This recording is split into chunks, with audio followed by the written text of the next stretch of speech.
Hello, we're going to be working with mixed numbers today. This is lesson 1.6, so make sure you write that down with your I can statement. I can add and subtract like mixed numbers. So these will be mixed numbers that have the same denominator. So first we're going to add them. Let's look at this problem.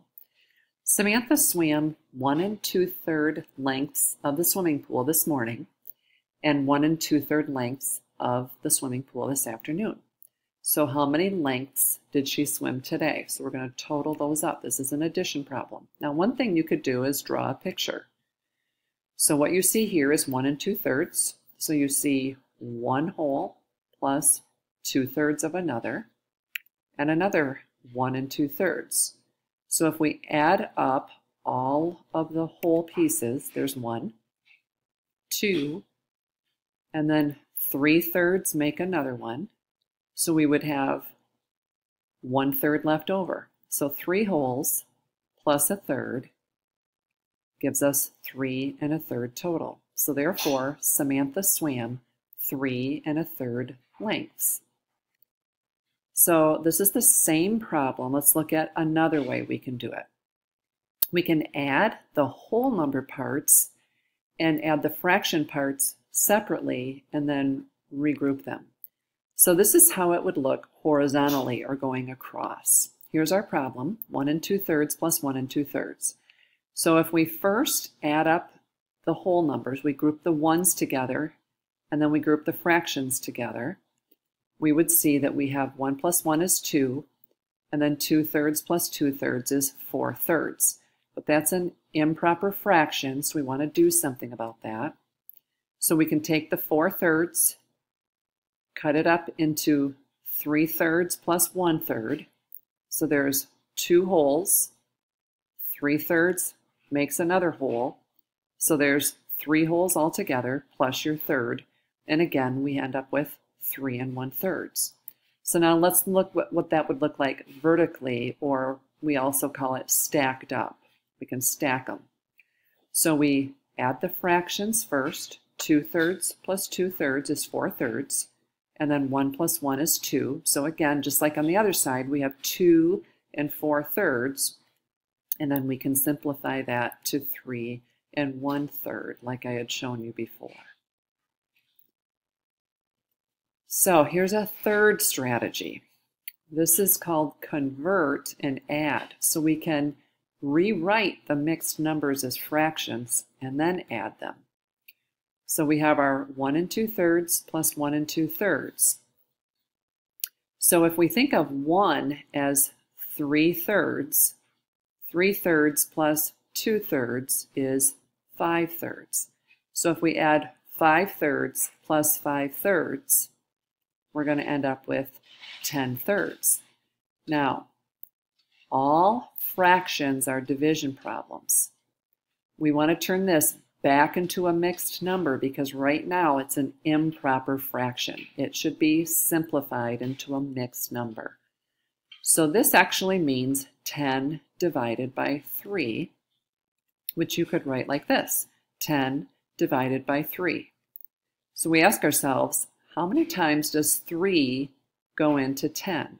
How many 3's are in 10? Well, 3 times 3 is 9.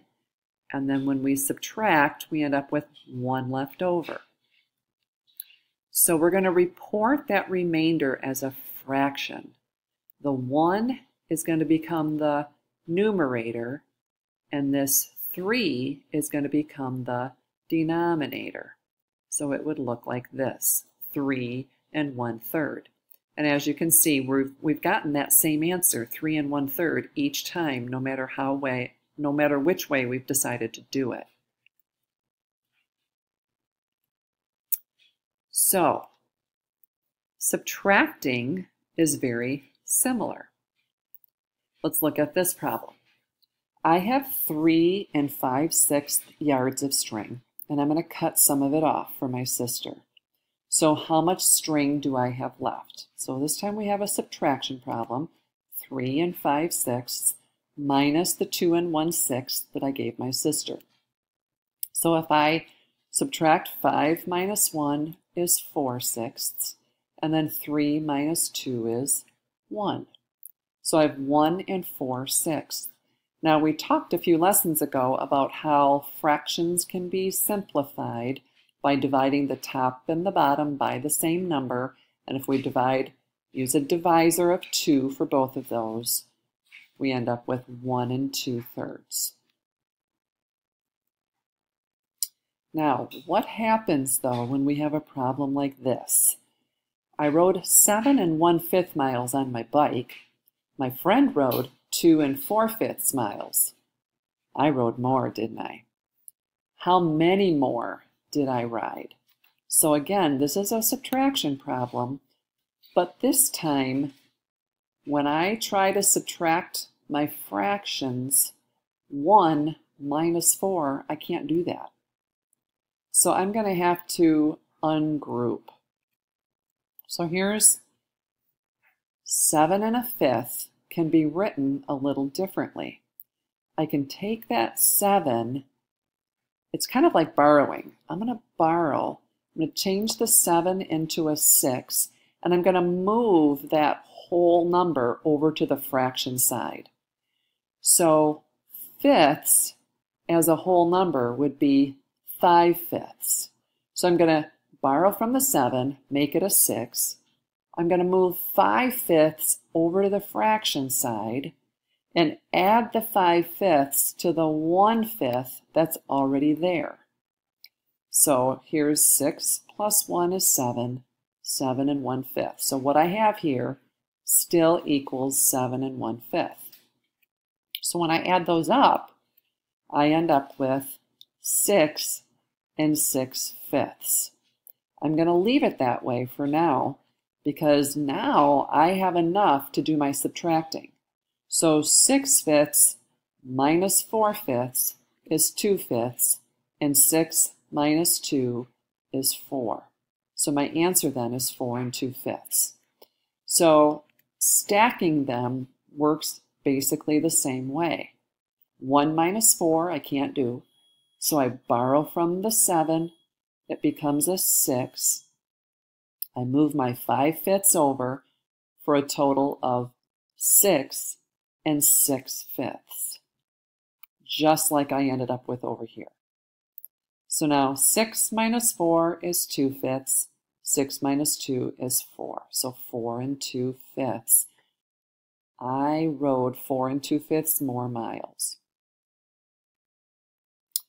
Now, this is for you to think about if that whole idea of regrouping and borrowing doesn't make sense. This is another method you could consider. So what we're going to do is we're going to take our 2 4/5 and think about, okay, what would I have to add on to that to make it 3?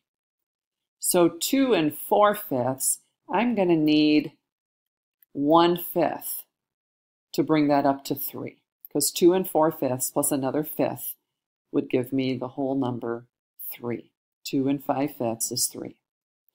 So then I think, okay, I'm at 3. How could I get from 3 now to 7?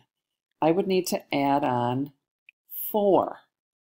To get from 3 to 7, I would have to add on 4. So then that just brings me, okay, I'm at 7. How do I get from 7 to 1/5, or totally 7 to 7 1/5? I'm going to need an additional 5th. So now when I add these up, I get my 4 2/5 also. So that's another method that you could consider. Now again, these are different things that you can try. Use the one that works best for you. And if you're getting confused, you can go back and look at them again, right? So here are your practice problems. You're going to be subtracting, adding, so copy the problems and be sure to show your work. Now for me, it works better for me to stack them, but you need to use the method that works best for you. And then down here, you have a word problem. So again, you don't have to rewrite the whole problem, but I do want you to be using the numbers and showing your work. How are you getting the answer? I'll see you soon in class.